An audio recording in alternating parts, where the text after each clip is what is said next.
अस्सलाम वालेकुम। अभी हम पास्ट सिंपल कर रहे हैं। क्वेश्चन में कैसे बनता है ये मेरा पहला वीडियो को बाई चांस की गलती से कट गया था, तो अभी मैं इसका थर्ड वीडियो बनाने जा रही हूँ। तो देखिए, इसमें हमको इसको क्वेश्चन बनाना है। तो क्वेश्चन बनने में भी क्या होता है ना, रूल होते हैं, कुछ रेगुलेशन होते हैं क्वेश्चन बनने में भी इसमें। तो देखिए, अब ये क्वेश्चन बन रहा है। यहाँ पे देखिए, डिड दे प्ले आया है, यहाँ पे प्लेड नहीं आया, आपका सेकेंड फॉर्म नहीं आया है। क्या आया? आपका फर्स्ट फॉर्म आया है। क्या आया? आपका फर्स्ट फॉर्म आया। जब क्वेश्चन बनता है या नहीं में लिखते हैं ना, इस चीज़ का ध्यान रखिएगा कि वो चीज़ वर्ब जो रहेगा वो फर्स्ट फॉर्म में ही आएगा, ना कि सेकंड फॉर्म में आएगा। ठीक है, जैसे कि डिड ही प्ले है। देखिए, डिड ही प्ले है ना। अभी यहाँ देखिए, यहाँ पे बोल रहा है क्या, who played in the morning, मतलब सुबह में कौन खेला, है ना। तो Rajesh played in the morning, बराबर। तो ये क्या बोल रहा है, चीज़ क्या है, क्वेश्चन पूछ रहा है ना किससे, अफर्मेटिव में सेंटेंस है तो प्लेड ही आया, बराबर, क्योंकि अफर्मेटिव में है तो आंसर दे रहे हैं, तो वो आपका सेकंड फॉर्म आया। लेकिन अब देखिए, मुझे नहीं में लिखना है ये चीज़, जैसे वाई डिडंट सुधा प्ले। अब ये क्वेश्चन क्या है, नहीं में है ना, ध्यान रखिए इसका। क्वेश्चन क्या है, नहीं में है, तो जब आंसर लिखेंगे ना, तो देखिए सुधा प्ले है ना, डिडंट सुधा प्ले, तो वो आपका देखिए फर्स्ट फॉर्म ही आ रहा है, इसमें वो आपका फर्स्ट फॉर्म आएगा, सेकेंड फॉर्म नहीं आएगा। भले से ये पास्ट की चीज़ है, सेकेंड फॉर्म नहीं आएगा। क्या आएगा? फर्स्ट फॉर्म आएगा। ठीक है, अभी देखिए, हाउ डिड दे प्ले, तो दे प्लेड है। देखिए, वो यहाँ पे प्ले है तो यहाँ पे प्लेड है ना, क्योंकि ये चीज़ें हाँ में है, ये नहीं में नहीं है, ये क्या में है, हाँ में है। ठीक है, इस चीज़ का ध्यान रखिएगा। अब देखिए, इसमें देखिए, ये एडवाइस है ना, first form, second form, third form भी एडवाइस ही रहेगा इसका। ठीक है, क्या रहेगा, थर्ड फॉर्म भी एडवाइस ही रहेगा इसका, इसलिए थर्ड फॉर्म नहीं दिया हुआ है। ये हमारे वर्ब्स के डब्बा है, आप बच्चे लोग इसको लिख लीजिए, स्क्रीनशॉट ले लीजिए, इसको याद कीजिए, डेली डेली कुछ ना कुछ 10 वर्ड 20 वर्ड याद कीजिए। इसका आपका ना इससे इंग्लिश इंप्रूवमेंट होगा। ठीक है, आप इंग्लिश के सेंटेंस समझ पाएंगे, लिख पाएंगे, ऐसे लिख पाएंगे, लेटर लिख पाएंगे। अगर आप मीनिंग नहीं याद करेंगे, भले से मैं आपको बता रही हूँ, आपको मैं समझा रही हूँ, बट आपका मीनिंग इंप्रूवमेंट नहीं है ना, तो आप सेंटेंस नहीं बना सकते ना, आप सेंटेंस को समझ सकते। तो आपको अगर इंग्लिश अपनी अच्छी करनी है तो आपको मीनिंग याद करनी पड़ेगी, सीधी सी बात है। कोई चीज़ की आपको मीनिंग नहीं पता, कैसे बना पाओगे, है ना।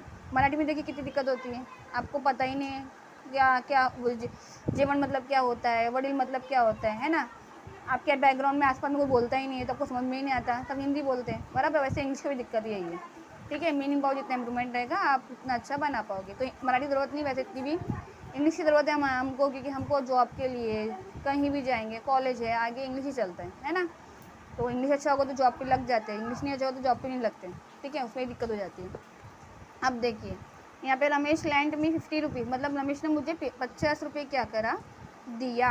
क्या करा, दिया। रमेश ने मुझे 50 रुपये क्या करा,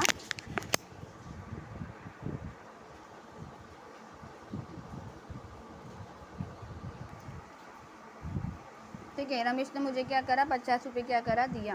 थोड़ा सा धुंधला दिख रहा है। रमेश ने मुझे क्या करा, 50 रुपये दिया। ठीक है, अब इसको मुझे लिखना है क्या, क्वेश्चन में क्या मुझे रमेश ने 50 रुपये दिया। तो यहाँ पे देखिए, यहाँ पे सेकंड फॉर्म था तो यहाँ पे फर्स्ट फॉर्म आ जाएगा। ठीक है, अब ये सेकंड फॉर्म है ना, इस तो फर्स्ट फॉर्म आएगा। Did the boy steal the machine. ठीक है, the ship sank sank, sank है तो सिंक आएगा, डूबना। ठीक है, तो did the ship sink in the sea near England, बराबर। ठीक है, बाकी देखिए, इसकी आप प्रैक्टिस कीजिए अच्छे से, ये जो भी है क्वेश्चन है आप प्रैक्टिस कीजिए। ठीक है, इसके साथ हमारा जो है सिंपल पास्ट टेंस ख़त्म होता है। अब हम चलते हैं फ्यूचर सिंपल टेंस की तरफ। कहाँ चलते हैं, सिंपल फ्यूचर टेंस या फ्यूचर सिंपल टेंस। ठीक है, अभी हम चलते हैं फ्यूचर सिंपल टेंस की तरफ। देखिए, डज मतलब होता है करना, कि नॉर्मल मीनिंग होती है करना। डिड मतलब होता है किया। और विल मतलब होता है गा। ठीक है, विल मतलब क्या होता है, गा। ये इसका ध्यान रखिएगा, विल लगेगा मतलब हो गया गा, फ्यूचर टेंस में गा। वो आएगा, खाएगा, जाएगा, ऐसे वर्ड्स यूज होते हैं। ठीक है, इस चीज़ का ध्यान रखिएगा। अभी देखिए, हमारा फ्यूचर सिंपल टेंस ना बहुत आसान है, बहुत ईजी है, परेशान नहीं करता है ज़रा भी, बहुत आराम से सॉल्व हो जाता है ये वाला। ठीक है, देखिए इसमें कुछ फॉर्मूला नहीं है। क्या है भाई, सब्जेक्ट है, विल है, वो आपका फर्स्ट फॉर्म है, और क्या है, ऑब्जेक्ट है, ख़त्म। देखिए, ये सब्जेक्ट हो गया हमारा, ये विल लग गया हमारा, फिर ये हमारा क्या है, वर्ब का फर्स्ट फॉर्म है, आगे जो भी है वो हमारा क्या है, ऑब्जेक्ट है, क्या है, ऑब्जेक्ट। आई मतलब क्या, मैं, विल मतलब गा। अब हम दोनों कैसे बोलते हैं, हिंदी में कैसे बोलते हैं, हम बोलते हैं, अब देखिए मैं समझाती हूँ। I will read that book tomorrow, ठीक है, मैं वो बुक कल पढ़ूंगा, मतलब ये हुआ, हम ऐसा बोलते हैं। लेकिन इंग्लिश में तो कोई कैसा बन रहा है, ये गा पहले आ गया, मतलब मैं गा पढ़ूँ वो बुक कल, है ना, उल्टा पुल्टा हो गया सब, कंफ्यूज कर देता है सेंटेंस, पता है।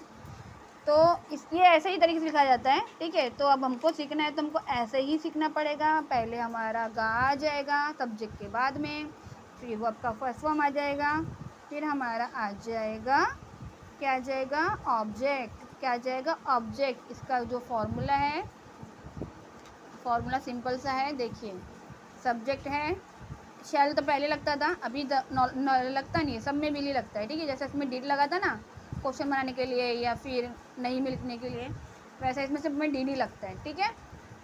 इसमें विल लगता है, सारे में विल लगता है। I will, we will, you will, they will, boys will, he will, she will, it will, boy will, ठीक है। उसके बाद में आएगा वर्ब का फर्स्ट फॉर्म, फिर आ जाएगा हमारा ऑब्जेक्ट। क्या आ जाएगा, हमारा ऑब्जेक्ट, ठीक है।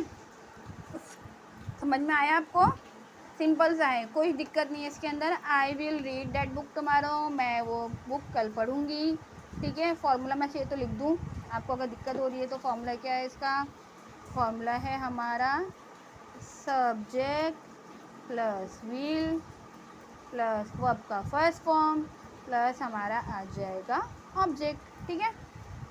आगे आपको समझ में, बहुत ही ईजी है, कोई टेंशन वाली चीज़ नहीं है ये। जैसे कि आई विल, देखिए यहाँ पे लिखा है I will go to Poona tomorrow, मैं कल पूना जाऊँगा। Kamala will not sing tonight, अब इसमें कोई रोल भी नहीं है, नॉट लगा दो डायरेक्टली, इसमें तो डिड लगाओ, डज लगाओ, ये सब लगाओ, इसमें कुछ मत लगाओ, इसमें डायरेक्ट नॉट लगा दो। क्या करो, नॉट लगा दो। Kamala will not sing tonight, Kamala आज रात नहीं गाएगी, मतलब ये हो गया बराबर। She will tell us the news, मतलब वो हमें समाचार बताएगी, ठीक है। शी वॉन्ट, अभी तो कोई विल है ना, तो वॉन्ट भी लिखा जाता है, इसको ध्यान दीजिए। वॉन्ट क्या है, नेगेटिव में है। She won't tell us the news, वो हमें न्यूज़ नहीं बताएगी, ठीक है। समझ में आया आपको, बहुत ईजी है ये, बहुत ही सिंपल सा है, कोई टेंशन वाली चीज़ नहीं है इसके अंदर, ठीक है। देखिए जैसे कि देखिए अभी अभी अभी मुझे क्या करना है, अभी ये तो हमारा कंटिन्यूस टेंस है, मैंने आपको कंटिन्यूस बताया नहीं है, मैं वही बताती हूँ आपको थोड़ा। आई एम डांसिंग, तो आई विल डांस, ठीक है। क्या हुआ, एम हट गया, क्या लग गया, विल लग गया, डांसिंग था, आईएनजी हट गया, डांस लग गया, ठीक है। मैं डांस कर रही हूँ, मैं डांस करूँगी, ठीक है। शी इज़ कमिंग हियर, वो यहाँ यहाँ आ रही है, ठीक है, वो यहाँ आ रही है। Sorry sorry sorry sorry sorry, ही है ना, मेरे को लगा सी है, ठीक है। ही इज़ कमिंग हियर, मतलब वो यहाँ आ रहा है, ठीक है। अब आ रहा है, आईएनजी लगा तो रहा है होता है, खा रहा है, पी रहा है, सो रहा है, ऐसा हो जाता है, ठीक है। लेकिन अभी देखो आईएनजी हट गया, विल आ गया, इज हट गया, विल आ गया, ही विल कम हियर, वो यहाँ आएगा हो जाएगा, क्या हो जाएगा, आएगा। तो ये बहुत ही ईजी सिंपल है, मुझे नहीं लगता कुछ बताने की ज़रूरत है मुझे इसके अंदर। अगर फिर भी कोई डाउट हो तो मुझसे पूछिए, कमेंट्स कीजिए, मैं आपको और डिटेलिंग बताऊंगी, ठीक है। और देखिए क्वेश्चन है, क्वेश्चन को सॉल्व कीजिए, ठीक है, ट्रांसलेट कीजिए, थोड़ा सा प्रैक्टिस कीजिए इसके ऊपर। इसके बाद में देखो सिंपल सा है भाई, डीड जैसा उसमें डीड और डस्ट फ्रंट पे लग गया था, वैसे ही विल पहले लग जाएगा, सिंपल। और वर्ब में कुछ चेंज नहीं करना है क्योंकि फर्स्ट फॉर्म ही था, फर्स्ट फॉर्म ही रहेगा, सिंपल। कुछ हार्डवर्ड नहीं है ये हमारा फ्यूचर सिंपल टेंस, बहुत ईजी, बहुत ज़्यादा ईजी है, ठीक है। Will you write letter tomorrow, है ना, मतलब will you write a letter tomorrow, मतलब क्या तुम कल पत्र लिखोगे, ये हो गया ना मतलब इसका, ठीक है। अभी देखिए WH टाइप क्वेश्चन के भी कुछ मीनिंग वगैरह है, चाहिए तो आप लिख लीजिए। वैन मतलब कब होता है, वाई मतलब क्यों होता है, और विच मतलब कौन सा होता है, कौन सी होता है, कौन से होता है, हाउ मतलब कैसे होता है, हु मतलब कौन होता है, ठीक है। तो मुझे लगता है बस है इसके अभी के लिए, विल का भी सेंटेंस बनाना बहुत इजी है, मुझे नहीं लगता टफ है बहुत। अगर फिर भी आपको कोई डाउट हो इसके अंदर तो मुझसे पूछिए, कमेंट्स कीजिए, मैं आपको बताऊंगी, रिप्लाई दूंगी, ठीक है। अगर आपको हमारा चैनल अच्छा लगे तो लाइक कीजिए और सब्सक्राइब कीजिए, ठीक है। अभी आगे जो है मैं कंटिन्यूस का सेंटेंस बनाने वाली हूँ, ठीक है। चलिए खुदा हाफिज़।